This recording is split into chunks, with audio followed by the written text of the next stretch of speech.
The night had fallen like a damp curtain over Oxford, the gas lamps along St Aldate's struggling to pierce the low-hanging fog that shivered across the cobblestones. I walked slowly, letting my thoughts drift, watching the mist curl around the worn edges of college gates, the old stone quads barely visible beyond their walls. There is something about fog in Oxford, I always think, that invites secrets, that softens the world until one cannot be certain where reality ends and illusion begins. Earlier that day, a note had arrived at my flat, insistent and brief, requesting my attention at Pembroke College. It was unsigned, its words economical, yet heavy with some unspoken urgency. By the time I reached the gates, the porter's lantern cast a sickly yellow glow, flickering, as if uncertain whether to illuminate the truth or obscure it further. Inside, the cloisters smelled of damp stone and old leather, the kind of smell that lingers in the corners of libraries long after the students have left. I met with Dr. Helena Carrow, a lecturer in history, whose composure seemed a little frayed, though she did her best to mask it behind a courteous nod. She led me quietly to the common room, where the night's quiet seemed almost suspended. On the oak table lay a manuscript, pages slightly warped by the moisture, ink running faintly. She explained that it had been found discarded in the library, though its provenance was uncertain, and that certain passages hinted at knowledge someone might wish to suppress. She did not have to say whose. Her hands trembled slightly as she gestured toward the writing, a subtle clue perhaps to her own anxiety or the urgency of the matter. I studied the text, scanning names and dates, the occasional obscure reference, and felt a familiar tightening in my chest. Something about the handwriting, the deliberate strokes, suggested someone meticulous yet impatient, a mind at odds with itself. There were marginal notes, almost imperceptible, that seemed to contradict the main narrative. In a moment of quiet reflection, I realized the notes had a pattern, one I would not yet attempt to name. That small, overlooked inconsistency, so trivial to a careless eye, might be the very thread to unravel a larger, more intricate knot. Outside, a bell tolled somewhere in the distance, muffled by the fog. It marked time, yet seemed irrelevant, as if Oxford itself moved in layers, each one slightly out of phase with the next. Dr. Carrow lingered, watching me, as though expecting insight from the shadows of my mind. I did not disappoint her, offering only a measured observation about the care in the handwriting, the unusual choice of certain phrases, and the potential significance of the marginalia. She nodded slowly, relief flickering in her eyes, though I could not tell if it was hope or fear she felt. As I left the college, the fog had thickened, swallowing the familiar shapes of the street and building. I paused to listen to the echo of my own steps, the faint whisper of unseen wings and the distant, muffled laughter of someone moving through the dark. Oxford, I thought, holds its secrets patiently. And tonight it whispered to me the promise of a puzzle that would not yield easily, that would demand more than mere attention. It would require the delicate unravelling of human ambition, error, and perhaps guilt itself. The morning after my visit to Pembroke was grey, the sort of light that flattens the world, leaving shadows that seemed too soft to hold secrets, yet too persistent to ignore. I found myself in the lecture hall at Exeter College, a room steeped in the smell of varnished wood and the faint, bitter tang of chalk dust. Dr. Carrow had invited me to attend a morning seminar, though I suspected it was more a matter of necessity than pedagogy, a chance for her to speak in the presence of witnesses and perhaps reveal what she could not articulate in writing. The students gathered restless, polite, and oblivious to the undercurrents, their faces half lit by the pale light filtering through the tall windows. I sat at the back, letting my eyes trace the architectural lines, the arches worn smooth by centuries of touch, the shadows pooling like ink in the corners. The lecture began with a discourse on medieval manuscripts, the sort of topic that might have lulled any casual listener, yet I sensed a tension in the room, a hesitation beneath the measured tones of scholarly argument. Dr. Carrow spoke with careful cadence, each phrase precise, almost rehearsed. There was a moment when her gaze lingered on a particular student, a slight furrow in her brow, as though she was reading some silent signal, or perhaps warning herself against revealing too much. I noted it quietly, the subtlety of a gesture that might have seemed inconsequential to anyone else. It was this kind of small, almost imperceptible movement that frequently illuminates the larger picture. A student posed a question about the provenance of a manuscript fragment, one that had been catalogued incorrectly, perhaps deliberately, centuries ago. Dr. Carrow's response was swift yet circumspect, revealing an awareness that went beyond the immediate query. I wondered whether she had always noticed such discrepancies, or if the manuscript we had examined the night before had sharpened her attentiveness.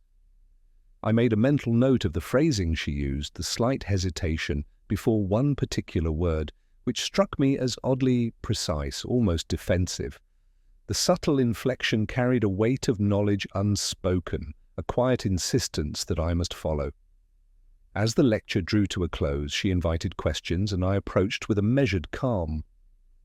I asked about an obscure marginal note she had mentioned the night before, one dismissed by her colleagues as mere scribble. She glanced at me, eyes narrowing, the briefest flicker of recognition crossing her expression. I could see she had not expected me in the hall, and that the note's significance was something she had hoped to preserve under the guise of ordinary scholarship. Her acknowledgement was not verbal. It was in the tilt of her head, the tiny adjustment of her scarf, a gesture so slight it might have gone unnoticed.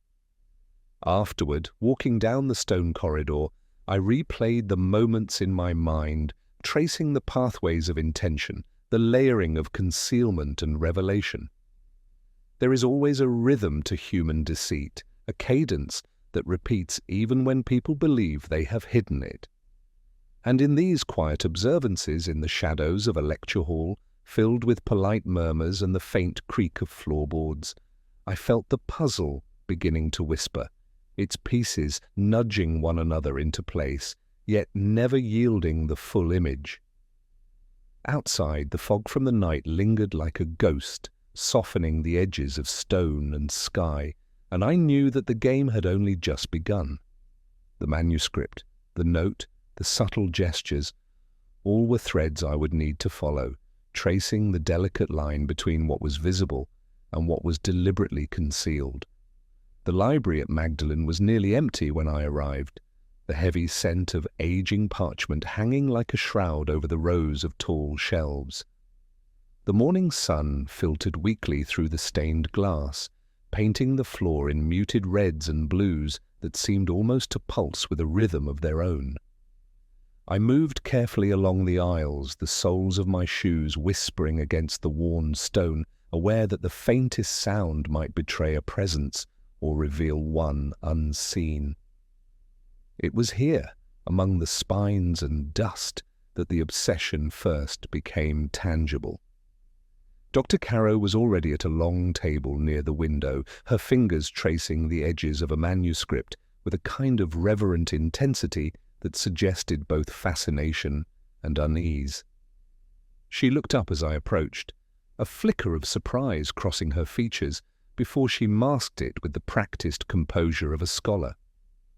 The manuscript in question was bound in dark leather, its cover etched with delicate, almost imperceptible patterns, the sort that only a careful observer could decipher. I noted the slight indentation of initials on the corner, an imperfection overlooked by most, yet one that whispered of human touch and intent. She spoke in hushed tones about a scholar long forgotten, someone whose marginal notes had survived the decay of time and ink. There was a fervour in her voice, a delicate tremor, as if the manuscript had breathed life into something dormant within her. I watched closely, noting the subtle tension in her shoulders, the way her fingers lingered on certain passages, almost caressing them. It was not mere interest, it was a kind of private communion, an obsession that might explain the anxiety she had shown the night before. I leaned in, glancing at the writing. Tiny, deliberate loops in the ink hinted at a person meticulous, yet restless. One marginal note repeated a peculiar phrase, an unusual combination of Latin and English that seemed almost a cipher. It struck me how easily such an innocuous detail might be dismissed, and yet the pattern felt deliberate enough to demand attention. The margins themselves, slightly smudged in places, suggested hurried hands, a mind racing against time or circumstance. As she read aloud, I realized that her voice carried more than interpretation. It carried judgment, subtle acknowledgement of both brilliance and folly in the hand that had penned the text. I could see the quiet calculation behind her eyes, the way she absorbed contradictions and hesitations, weighing them against a mental standard I could only partially glimpse. For a fleeting moment the library felt suspended, a liminal space between the centuries, where the obsession of one scholar echoed faintly against the obsession of another. I asked about the repeated phrase, noting its position and the emphasis it seemed to carry. She hesitated slightly, then explained, her words chosen with care, the smallest signs of her own unease betraying her. The phrase, she admitted, was thought trivial by her colleagues, yet she suspected it marked the manuscript in a way others had failed to perceive. There was a slight quiver in her voice as she uttered this, a whisper of something personal, something perhaps dangerous. I left the library with the manuscript carefully wrapped under my arm, feeling the weight not only of leather and ink, but of human desire, of obsession lingering in the margins of history. The corridors seemed quieter than before, the shadows deeper, the smell of old paper almost pungent with intent. Outside, Oxford had shed its fog for the day, yet I felt its presence lingering, persistent, as if aware that the mind of one woman so focused, so relentless, might be both the key and the peril in the mystery I was only beginning to perceive. The afternoon carried a chill that clung stubbornly to the stone walls of Corpus Christi. The sky, a leaden grey that seemed reluctant to let Oxford breathe. I had arranged to meet Professor Langley, a man whose reputation for insight into local history was rivalled only by his caution with truth. He received me in a study lined with books whose spines had faded to near anonymity, the scent of dust and leather sharp in the air.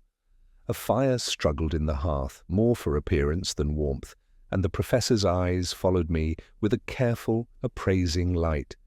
He spoke of events long past, of scholars who had vanished, their work left incomplete or obscured, of rivalries that had left echoes stronger than any document.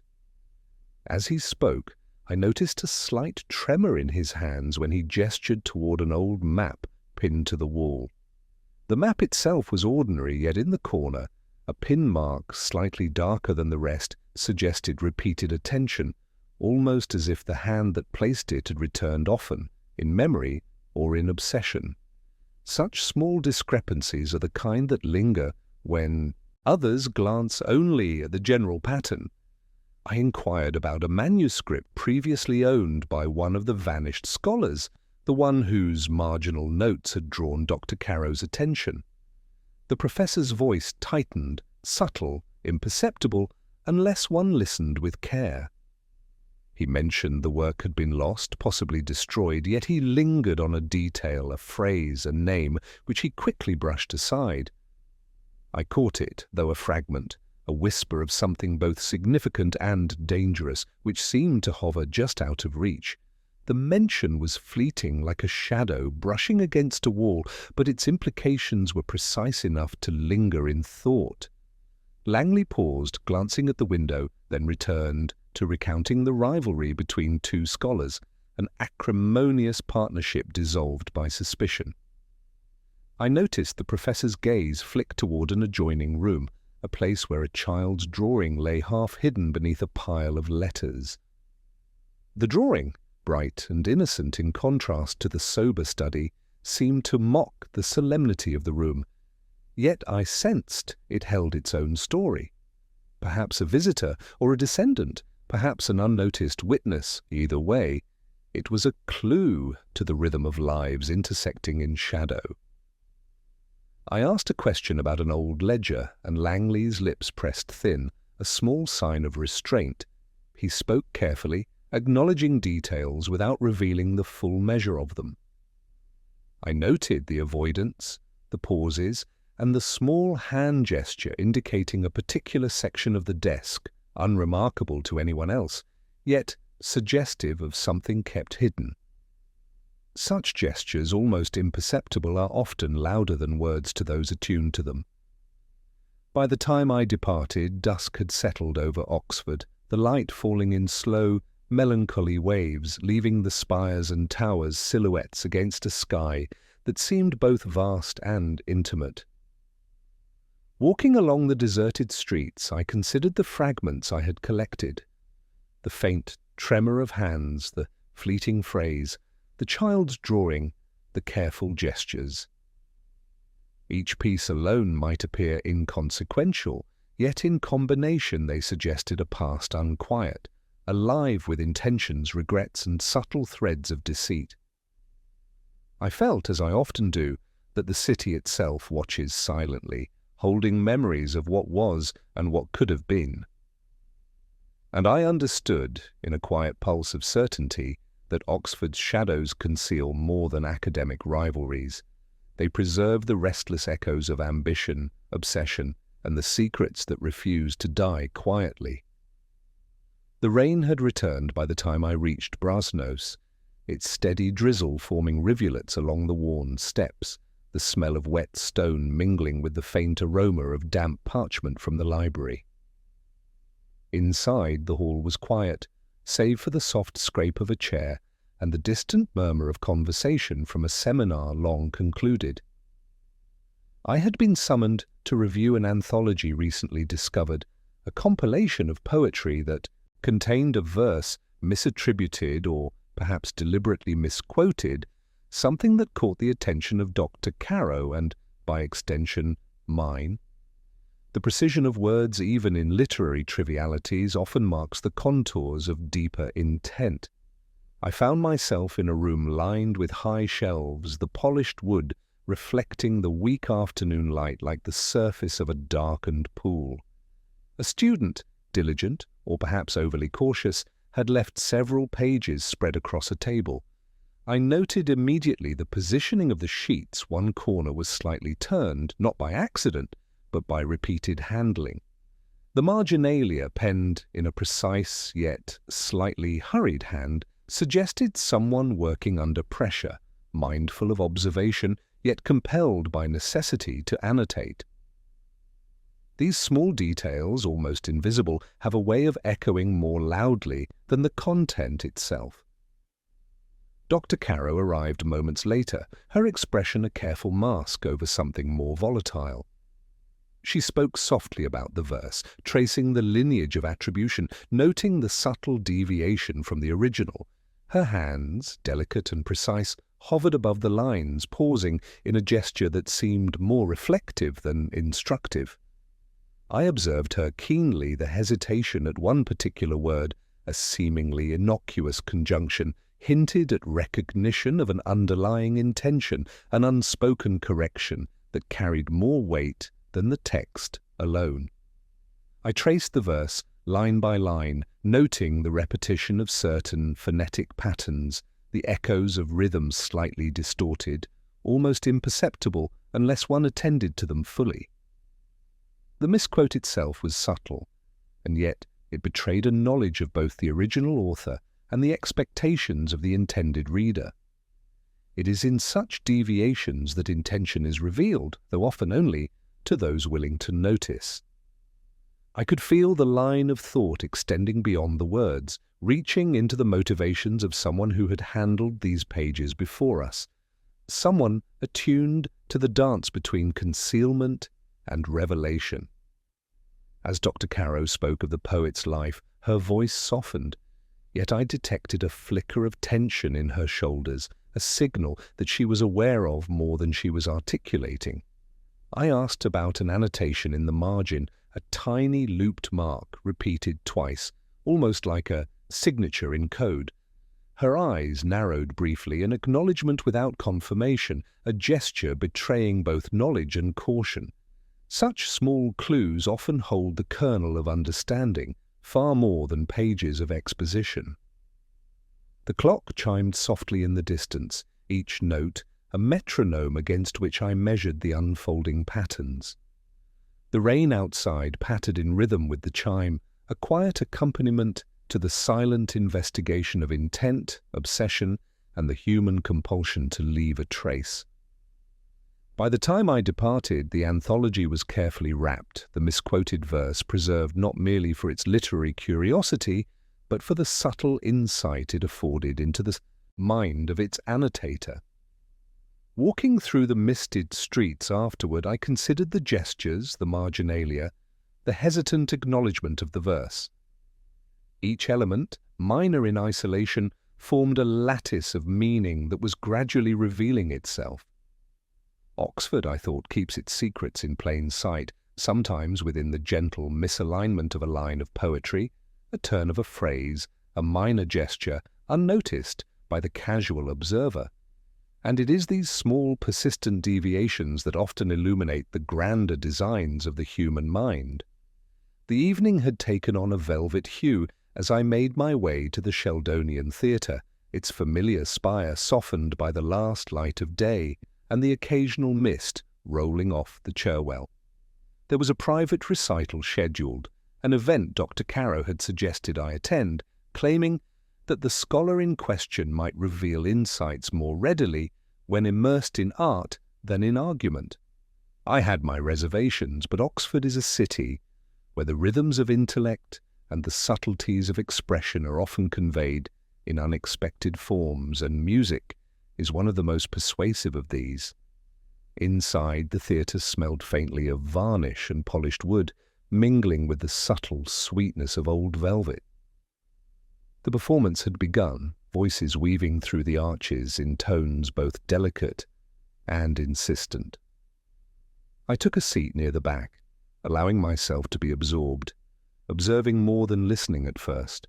I noted the scholar seated on the front row, Dr. Caro beside him, eyes attentive but distant, as if measuring not only the notes but the meaning behind them. Subtle glances, brief nods, slight inclinations of the head, all gestures that convey more than words, if one chooses to see. During a brief pause in the music, I leaned forward and observed a manuscript tucked beneath the scholar's arm, a few notes peeking out. The paper was aged, the ink slightly faded, and in one corner a small annotation repeated a peculiar phrase, almost a motif, echoing something I had seen before.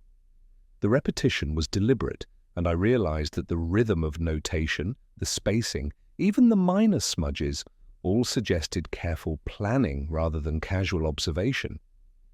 Here was someone using music to communicate or perhaps to conceal thoughts too sensitive to articulate plainly. As the aria reached a quiet climax, I noticed Dr. Caro's gaze linger on the scholar, her lips pressed faintly together as if anticipating a reaction. She made a small, almost imperceptible adjustment to the manuscript, a gesture that might have been intended to shield the annotations from prying eyes or merely to reassure herself. The careful attention to detail, the unconscious insistence on preservation, revealed a mind engaged both with beauty and with caution. I reflected on a line from the score, a misaccentuation that seemed to mirror a misquoted phrase I had seen in the manuscript the previous day. Perhaps coincidental, perhaps deliberate either way, the echo resonated with a rhythm familiar to anyone accustomed to reading intention between the lines. I made a mental note of the exact measure, the inflection of the note, the slight hesitation of a hand, all as clues in a subtle, ongoing investigation.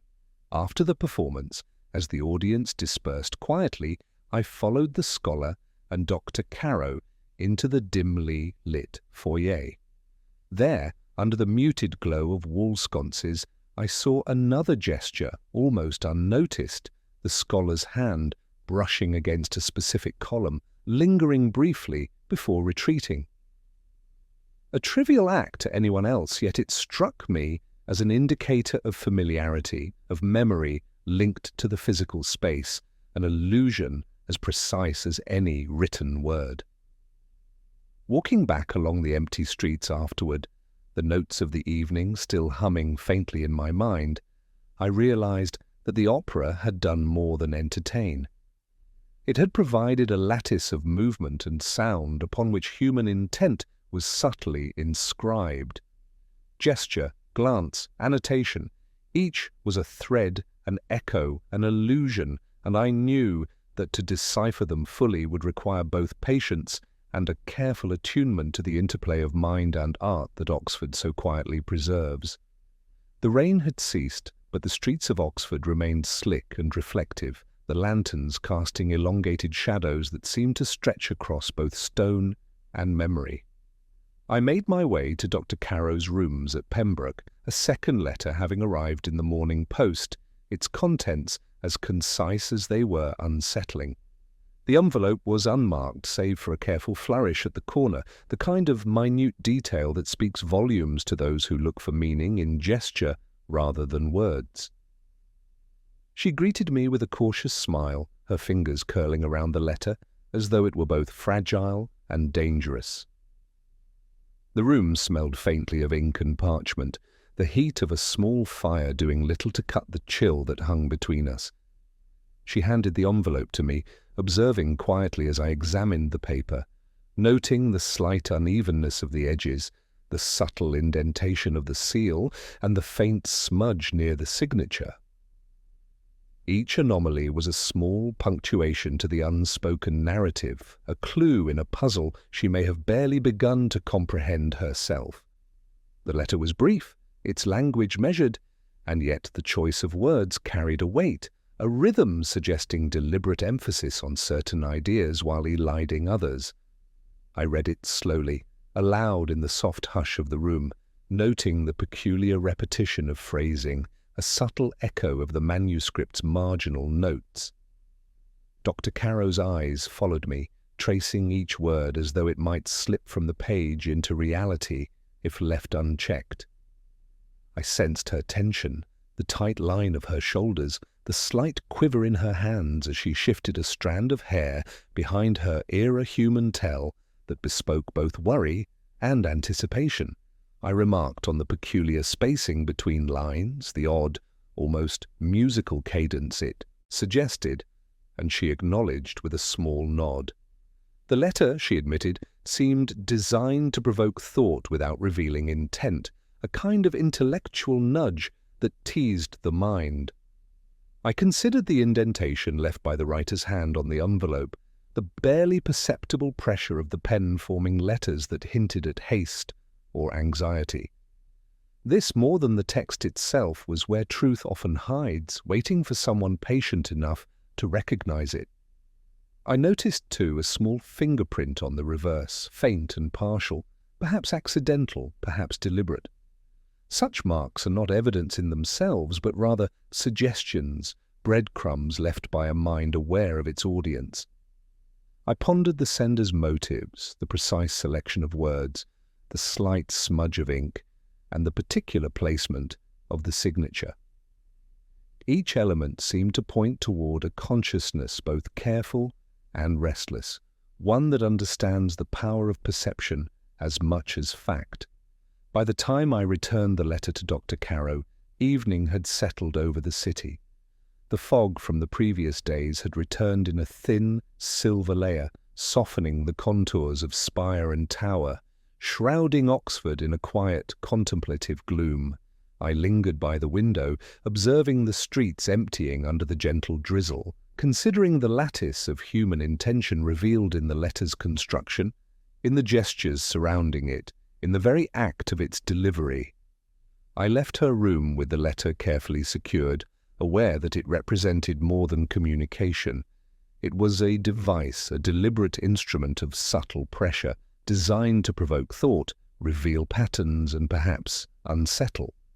Oxford, I thought, thrives on such quiet manipulations, and the mind willing to notice will find the faintest tremors of truth in the simplest gestures.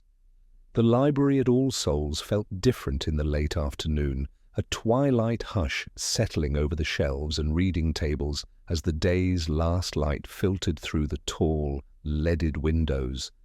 Dust motes floated lazily in the beams, catching on the edges of open books, and the scent of old paper mixed with the faint tang of ink and wax polish. I moved quietly along the aisles, my steps absorbed by the thick carpet, listening for the subtle creaks of floorboards that might betray another presence. Even empty, the space seemed to hum with the weight of accumulated thought, the persistent echo of centuries of study. Dr. Carrow had requested my presence after discovering a curious discrepancy in one of the manuscripts I had examined days before. She met me near the reading desk, her expression a careful balance of concern and anticipation. On the table lay several sheets, their edges slightly warped by handling, ink faintly smudged in a pattern that suggested more than haste, perhaps nervousness, perhaps obsession. I noticed the faint indentations in the paper where previous notes had been erased, barely perceptible, yet hinting at something deliberately concealed. I asked her about the marginalia she had been tracking, noting the careful loops and repeated motifs. She hesitated for a fraction of a second, then explained that the markings seemed to reference a previous owner of the manuscript, a scholar whose disappearance decades ago had been quietly recorded but never fully investigated. I observed the subtle tightening of her hands as she spoke, the almost imperceptible furrow between her brows, gestures that betrayed worry beyond her words. It is in such micro-expressions that the human element of a mystery often resides. I leaned closer to the desk, letting my eyes trace the manuscript's annotations. A small, almost overlooked flourish at the corner of one page caught my attention, and a flourish repeated twice in different locations. Its repetition was deliberate, a quiet insistence that someone wanted me to notice, yet it offered no direct explanation. In the gap between intention and comprehension lies the first pulse of discovery, and I felt the familiar tightening of thought that precedes insight. Dr. Carrow spoke softly of the original author, noting inconsistencies in the recorded provenance, the shifting attribution of certain notes, and the odd placement of interlinear commentary. I noticed how her gaze lingered on one annotation in particular, a tiny looped mark almost lost in the margins, and I recognized the significance before she did. The mark suggested not merely attention but correction, an attempt to align perception with reality, or perhaps to mislead it gently. The light outside dimmed further, casting the room into deepening shadows. I closed the manuscript carefully, noting the precise sequence of annotations, the uneven pressure of the pen, the faint smudge where a hand had lingered.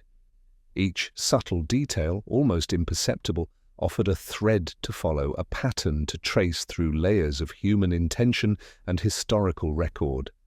As I departed, the library seemed to exhale, the silence pressing against the walls, soft and insistent. The twilight made the aisles appear narrower, the shelves taller, as if the very architecture conspired to contain secrets. Walking through the empty quadrangle afterward, the chill of evening creeping into my coat, I considered the manuscript, the markings, and the scholar's subtle cues. Oxford, I thought, thrives in this tension between light and shadow, between gesture and meaning, leaving the patient observer to discern what the hurried or inattentive cannot. The evening had settled into a slow, reflective drizzle, the streets of Oxford glistening under the diffused glow of gas lamps, their light softened by a low-hanging mist. I walked along the deserted lanes near Trinity College, the soles of my shoes whispering against the cobblestones, each echoing a reminder that in this city even the quietest detail can carry weight. I had returned to the matter of the manuscript, the letters, and the subtle gestures I had observed, knowing that the resolution would hinge on a minor, almost invisible element overlooked by others. Dr. Carrow had arranged a small meeting in a side chamber of the college library, a room perfumed faintly with dust and candle wax where the weight of centuries pressed softly against the walls. She laid out several documents, manuscripts and letters, and I examined them with deliberate care, aware that the arrangement itself might offer a clue. A small envelope tucked beneath a larger folio drew my attention not for its size but for a faint indentation that suggested a seal had been pressed and removed in haste. Such subtle signs, easily dismissed, are often the first hints of intention. As she spoke of the annotations, I noticed the way her fingers lingered over one line, a minute pause that seemed both involuntary and deliberate. The marginal note it accompanied was modest in length, a phrase slightly askew in ink and alignment. I recognized immediately that it was not the content, but the placement and orientation that mattered. A minor deviation, imperceptible to all, but an attentive observer, yet crucial in revealing the sequence of thought that had passed through the original writer's mind. I traced the line with my eyes, noting a faint smudge, perhaps a fingerprint, perhaps a momentary slip. The smudge intersected a looped flourish repeated elsewhere, a subtle pattern suggesting that the annotator had returned multiple times to this particular spot, each visit marking a quiet insistence. It is these tiny, almost imperceptible consistencies that often illuminate the broader intentions, a lattice of human behavior hidden within the apparent chaos of ink and paper.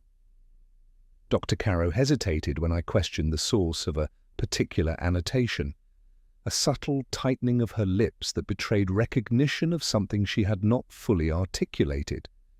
The gesture was fleeting, yet revealing a scholar, even one of careful composure, cannot entirely conceal the flicker of acknowledgement when confronted with something familiar and meaningful.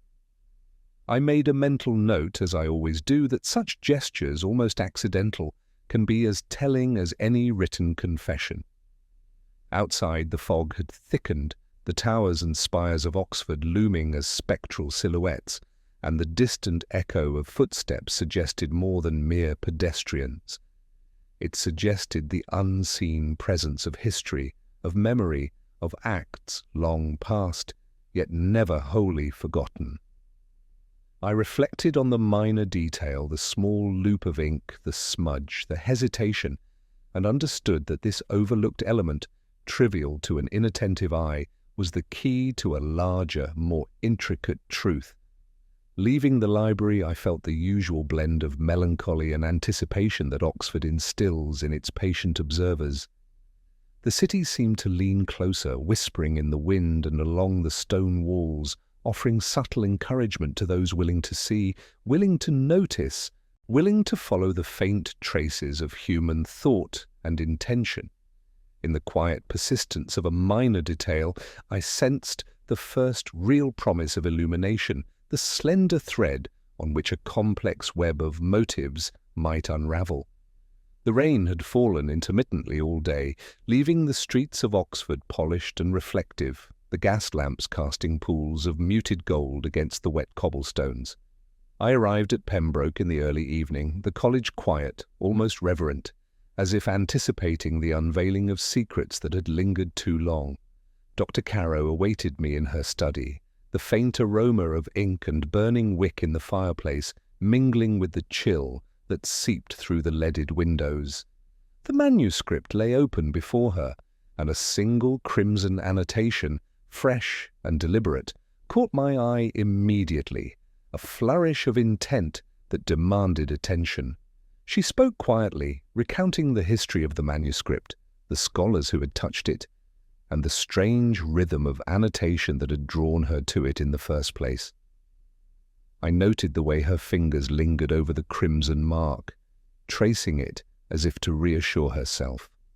And in that gesture lay the subtle clue the mark had been deliberately added, not by an original hand, but by someone aware of observation, someone seeking either to mislead or to illuminate. The faint smudge of ink at its edge suggested haste, a human impatience that belied careful calculation. I examined the annotation closely, the repetition of a particular loop, and the unusual emphasis on a single word, revealing a pattern that echoed the marginalia I had seen before. It was minor in appearance, yet its placement and form suggested a message layered in subtlety, the kind of deliberate signaling that only an attentive mind could discern. I traced the strokes with my eyes, noting the slight hesitation at the start of the flourish, the pressure variation, the tilt of the pena combination that betrayed both urgency and precision. Dr. Caro watched me, silent, her gaze flickering between the manuscript and my expression. I remarked on the looped flourish and the choice of word, observing that the annotation was less an act of literary commentary than a cipher of intent, a private message concealed beneath the guise of scholarly notation. Her lips pressed into a thin line, the faintest sign of acknowledgement, a gesture revealing more than any words could convey. Outside, the fog had returned, curling around spires and towers, softening the city into a landscape of shadow and suggestion.